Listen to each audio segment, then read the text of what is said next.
More like 21st century Disney, am I right? This entire logo is a lie. Not even sure those are actual spotlights. So wait, you're telling me that Scrat knew there was an acorn this high up on a mountain? Isn't there a point where your body tells your brain, man, I'm hungry, but I ain't that hungry? Filming in portrait instead of landscape and then trying to hide it by turning it on its side. Also, I get that we are playing fast and loose with gravity at this point, but if this is truly a sheer vertical surface, how is Scrat staying upright in moments like this? Or this? Also, at this point, is it just implied that Scrat is f***ing this acorn? While it's true that prehistoric squirrels were notoriously afraid of running water, why would Scrat spend his time plugging these holes instead of re-soloing up the rest of this cliff with his precious acorn? Is that helium water? Why is the water making him float? I feel like we should just apply an inconsistent cartoon physics tax rate of 7% and move on. He survives this, and this, and this, and this, and this. Also, I could probably say this every time we see Scrat. Scrat Survives This is definitely the title of one of the 374 Scrat short films that have been made so far. Truthfully, I'd rather be watching the one where he decided to get an acorn tattoo so he wouldn't have to chase it anymore, but then it kept moving around his body to places he couldn't see it. I think that was called Scrat-a-tat-tat.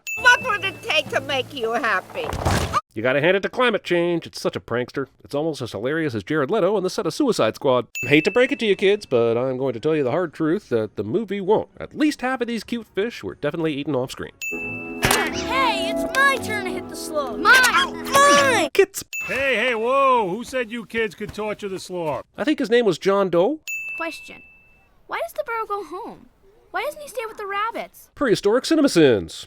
Burro is a demeaning name. Technically, it's called a wild ass. I mean, donkey works too, but I get it. You want your ass joke. Plus, technically, it's an ecus asinus. And there's just enough ass in us to point that out. See, you can have your ass joke and eat it too. Wait. Also, just because you know that fact doesn't give you the right to say the B word. One big happy family. That's the way it's supposed to be. Then where's your big happy family? And that's the story of the first ever straw man argument, boys and girls. I'm talking about you being the last of your kind. Your breath smells like ants. Ad hominems. Jump, jump, jump, jump. Sorry. Imagine Dennis Leary apologizing for being an asshole. The next thing you know, he'll be wandering around during summertime saying, how about this heat? This pan-out reveal sure is dramatic, but it certainly makes you wonder how that volume of water is only resulting in a single tiny waterfall. Sure, it's dam-shaped snow, but it's snow. Also, how did a full-grown woolly mammoth climb up here in the first place? Go suck air through a reed. What's so goddamn funny? I know this is for kids, but nearly every insult I've heard in this movie so far is terrible. Hey Bob, how do we convey that these animals are like our animals, but prehistoric? 2 words, Jim. Face antlers. That's why you're the genius, Bob. There is some good news, though. The more of you die, the better I eat. Then why tell them where they can go to save themselves? Why not keep this shit to yourself? Damn! Guys, the beaver said damn while looking at a dam, and he's a beaver. Best damn humor ever. Also, because the subtitles say he said damn, how many people watching this really thought the beaver said that instead of damn? Because if you look at what he's looking at, does this register as a damn to you? Even if it does, why would you just say the word damn in this way? It's the equivalent of looking at a shoe and saying shoe. Movie gives character ESP to build the tension around something they truly could never have known about otherwise. Bullshit. I mean, cliche. Jesus Christ, this movie is really moving at a glacial pace. Manny, let's go! Manny really thinks there's something weird about this ice because it's making noises or some shit. But once he turns to follow Diego, does that mean he can never turn his head again? Like it's mere seconds away from revealing its song of ice and fire. Also, are we supposed to believe this creature was making all that noise, even though it's still immobile from being trapped in the ice? Somewhere in the annals of film history, some ice hole assumed that audiences would just passively accept that living things frozen in ice would survive, because ice. And this sin is for the fact that they were apparently right. I was born in this hole, and I'll die in this hole. Womb regression therapy. Don't worry, buddy. I know it seems like a lot, but there's a tuft of lion hair in there that will alert a mystical mandrill that the king still lives. It's a super important addition to a movie that absolutely needed to be remade, and I'm in no way still so mad about it that I'm adding sins to completely unrelated movies out of spite. I think this is supposed to be a prehistoric aardvark, or maybe even an anteater, but either way, those animals do not have trunks. They have elongated mouth snouts, and this creature should be drowning right now. Sorry to turn this into a 6th grade biology class, but just a reminder that turtles don't live in their shells, they are their shell. It's an integrated part of the skeleton, not a hollow living environment. Remember how Pixar used to premiere short films before their movies? Well, apparently Fox Animation saw that and said, what if we just inserted several Scrat short films inside the movie to pad the runtime? Though if I'm honest, I'd much rather be watching the one where he chased an acorn around the world and made an important scientific discovery. I think it was called Scrat Earthers Society. Oh, that's hilarious. The mammoth, the tiger, and the sloth all thought this gassy camel was the call of another mammoth. Like, animals born with supreme instincts mistook this bullshit for a mammoth call, all because the movie wanted a fart joke. Sorry, my stomach hates me. We all do, Mr. Fart Joke Diarrhea Beast. We all do. Where are these leaves falling from, considering we haven't seen a single non-coniferous tree in this entire forest? The only reason why Manny even cared about there being another mammoth is because some dickhead kid asked where his big happy family was, and then, just when he's about to get real sad about it, here's a female just hanging around in a screenwriter's giving tree. Usually we come out at night so birds don't carry us off. Movie thinks this mammoth thinks it's a possum thing is cute, but movie is wrong. Ellie's obliviousness on this topic for the next 20 minutes just make her seem like a mammoth idiot. Manny, brink of extinction's a bad time to be picky. Dating advice in the year 2020. I'd rather be roadkill. How is this a concept that these two are even aware of? Roads? Where they're going, they don't even have roads. Ow! Movie has entirely too much time for this. I thought fat guys are supposed to be jolly. That's racist. Seriously, we all love Scrat, but did you really think you were going to get 3 different Scrat moments in the first 30 minutes of the movie? And I'm just sitting here wishing I was watching the one where he rolls the letter A and can't think of anything for the topic, things you want to eat that fall from an oak tree. I think it's titled Playing Scratagories. You, ma'am, you look like a big, fat, hairy beast. Man, this Fast Tony character is just delightful. Where's his spin-off movie? This yak clearly has dangly ears, except when it doesn't. You're right. They're the same.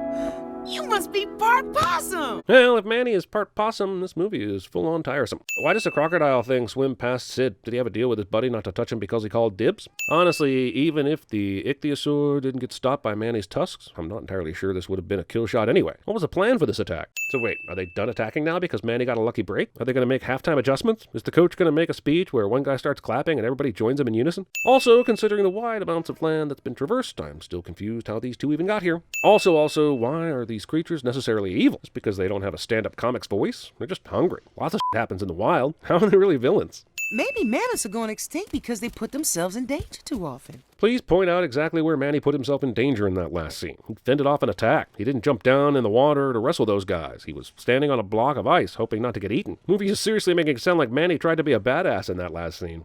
Fine, but we're living in a melting world, buddy.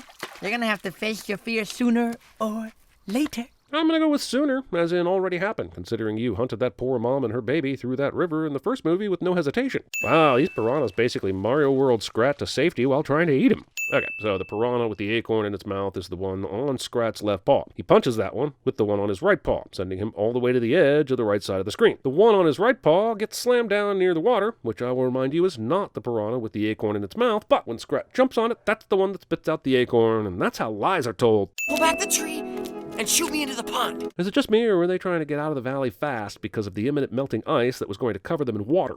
This possum sings I Believe I Can Fly in a kid's movie in 2006, and don't tell me you didn't know why that was problematic even then. Besides, this is such a cheap go-to song about flying when you had dozens of other songs to choose from. Also, if a movie is 100% filler, does it become a filly? Because this filly is getting super annoying. So what's holding you back? A lack of chemistry? Shared experiences? I haven't seen a romance this forced since Hermione and Ron. Oh man, if place triggers a flashback where Ellie finds out that she's Manny's sister, I will take off all the sins. I hate to be the bearer of bad news here, but the typical possum lifespan is 2 to 4 years, and woolly mammoths are thought to have had the same lifespan as modern-day elephants, so about 60 years. So the only way any of this backstory makes any sense is if Ellie has watched several generations of her possum brethren age and die as she's grown up. She's existed in a 3-year cycle of death and mourning that has scarred her fragile psyche, burying brother after brother and leaving her in a constant state of denial and delusion. I'm just saying Ellie's going to snap soon, and I'm here for it. Because as far as mammoths go, you're, prehistoric scamp. When we last left Scrat, a hawk stole his acorn and took it off to its nest, supposedly because it needed it for comedy purposes? I don't know. It's kind of dumb that a hawk stole the acorn and didn't do anything with it. I mean, do we really believe a baby hawk is going to eat a goddamn acorn? No, it's not. Was there any reason to destroy your home when throwing this squirrel out of it? Those in grass houses shouldn't throw squirrels never became a saying because you can literally throw a squirrel in nearly infinite directions that doesn't rip a hole in it. Boy, Manny sure took a big leap with Ellie today. Sure did. Do you guys have any purpose in this movie other than talking about Manny's love life? Oh, sure, they can have discussions concerning the extremely dramatic subplot about Diego's inability to swim, but we all know that Diego is going to pass that test without a single swimming lesson later, so it's pointless. This Diego faces his fear of water B-plot is so forced, it should be on a network sitcom. I was just saying that it's our responsibility. The "it's my duty to rock that booty" defense. Also, the fact that the central conceit of this children's entertainment revolves around mammoth f***ing is delightfully sinful. Ready to make the ultimate sacrifice to save your species. I guess this movie that has more pointless walking in it than the Lord of the Rings trilogy had to come up with something that sounded like a conflict, so now the mammoths are fighting. Manny should know better than to try the save our species line so early in the relationship. I once tried that on a woman at Steak and Shake and got our leftovers from Waffle House thrown into my face. Everything seemed so perfect earlier in the evening when we met at Crystal. Nice to know there's always a Bruce Almighty Moon to silhouette you anytime you find yourself standing on a completely implausible rock tower. Eddie! Ellie! Lock trunks! This works. So this possum has the strength to not only hold on to the rock on the other side, but also stop the moving rock? Is this vulture really following them? Is the movie really saying that these are the only animals he can possibly eat? Surely there are other animals who never got the message about the impending flood that he can pick off more easily. Sloth napping a sloth napping. Can I help you? We're an hour in and the movie is still adding new plots to pad the time. This may be like the H plot at this point. And they need to slow down because they will run out of letters in the alphabet eventually. But why are they worshipping him when they all look like this? Ouch, ouch, ouch, ouch. Hey! Oh, f me. Also, this whole Fire King segment lasts for 4 minutes and means absolutely nothing for this moment or when it's brought back later. Is anyone else getting increasingly angry that Fox basically stitched together about 20 random unrelated ideas into a fourth sequel and made over $660 million on that Escaping the valley so that everyone didn't drown seemed so important earlier in the movie. As it turns out, the natives that were worshipping you are going to sacrifice you, cliché. Together, we can look for a solution. We have one. Sacrifice the Fire King. So wait, did you guys know that Sid would be anywhere near here just before your time of need? Is there a prophecy? You guys must have been stunned when you randomly stumbled on the Fire King just a few miles away from your home. I guess it's possible that you invented this Fire King business as soon as you saw Sid, but it looks like your entire society revolves around the rock shaped like his head. I'm trying to figure out how the society existed and functioned before the screenwriter thought of it, and my guess is that it didn't. Oh, good thing the Religious Sloth Society tied a conveniently unraveling rope on Sid so that it would catch onto a jagged piece of rock and save him from falling in this lava and bungee him to safety, as regular-ass ropes are known to do. They just sit there, watching us. I'm not sure why, since I thought vultures only got interested when the animal is dead or clearly about to die, and if there's a society of sloths hanging out around here, there have got to be more animals they could pick on than just the protagonists of this movie. Food, glorious food. We're anxious to try it. This carry-on's for some time. And why are they being so helpful? See, it's just like The Lion King, but instead of a musical, it's just a random song. And instead of original music, it's a lame ripoff of an Oliver song that was parodied better by the American Dairy Association in an 80s commercial for cheese. Oh, you mean the geysers started just now? Like this very moment, after they already celebrated and everything?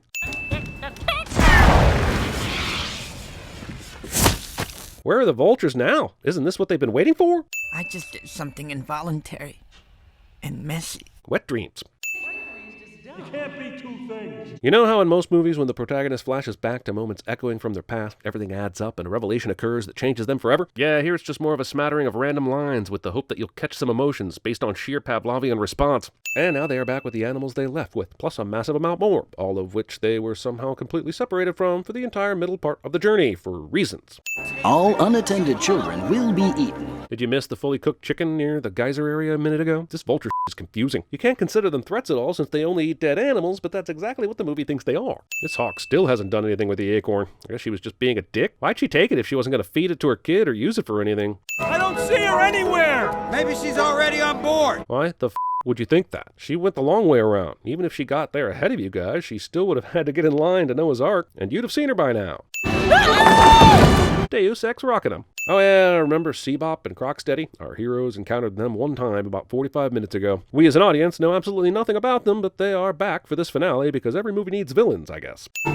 Oh, you. I'm so glad Diego learned to swim on his first try and under intense circumstances. I was really worried about it being a major problem in this movie. I'm glad I invested so much time in Diego's swimming prowess. So, did the sea creature crew swim all the way down here just to get revenge? Or were they taken here by the flood? I find it really hard to believe these dickheads found exactly the prey they were looking for, considering all the shit that's happened in this movie. This is a very specific place for those assholes to just show up. A mammoth is somehow winning against the sea creatures in their natural habitat, and I'm not even sure a mammoth can swim, much less Bruce Lee a bunch of sea creatures underwater. Manny has now held his breath underwater for nearly a whole goddamn minute, and that's including all the karate and the fact that he's a multi-ton mammoth. Yep, pretty awesome. Now they can save the species. And thanks to their brave journey, you can still see millions of woolly mammoths today. Now that we see the Ark, or whatever they're calling it in this movie, how did rumors start about a boat when it's clearly just a hollowed out tree? And not just any tree. It's a tree that can hold hundreds of the hugest animals known to man. I feel like the movie is saying Noah's Ark was real, but it's not what you think. And we don't want to make this a religious movie, but we also don't want to step on anyone's toes, so we'll let you extrapolate that this is Noah's Ark, but there's no Noah, so we can claim ignorance on both counts. Because this movie doesn't give a damn about geography, I have no idea what happens in the last 10 minutes. It looks like the ice splits and the floodwaters are diverted elsewhere, but are they in a new place entirely, or did God save them? And is it because this giant wall of ice got split in half that the other mammoths show up later? Were they on the other side of it? I honestly don't know the answer to any of these questions, but the movie expects me to be really excited about all the shit that it doesn't explain. We're gonna live! Well, I am anyway. Is there a term for the opposite of survivor's guilt? Because whatever it is, I'm pretty sure it's a sin. I'm thinking about starting a swim school. Sid's Squids. Well, at least those god-awful annoying mini sloths didn't pop up again. God damn it! All hail Fire King! Also, how the f*** did these sloths get here? They didn't go into the Ark, did they? They invested all their time in Fire King sacrifices, right? Was the Ark their second choice? I didn't think it was possible, but this movie just gave me sloth orgy lethargy, or slothargy. That look is because Manfred's future just went from propagating the species sex to full-on mammoth orgy, and yet the movie will end before we see any of it. Man, every single one of these mammoths, including Ellie and Manny, are assholes. You're not even going to say hi or anything? I know to these other mammoths, 2 new mammoths aren't a big deal, but since these are all anthropomorphized characters, you'd think a what's up might have happened from any of the mammoths in this shot. Oh look, they decided to stay with Sid and Diego, which is honestly the most profitable thing to do, really, if you think about it. And of course, there's more of this idiot trying desperately to find somewhere to have sex with his acorn. At least I think that's what this is all about. This movie scattered Scrat scat throughout the film 8 different times, totaling 16.21% of the movie. I did the math. That's close to a fifth of this movie spent on this wretched rat squirrel. And to be honest, I'd rather be watching the one where he chased down his long-lost father, only to realize his dad was an acorn the whole time. I think that might have been called The Scrats in the Cradle.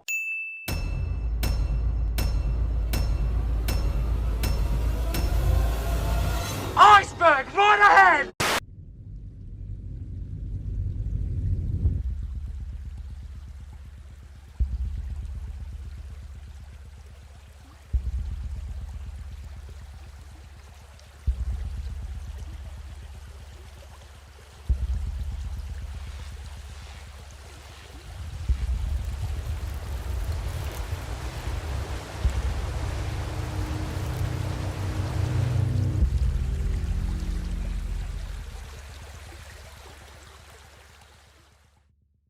"3,000 feet of sheer granite.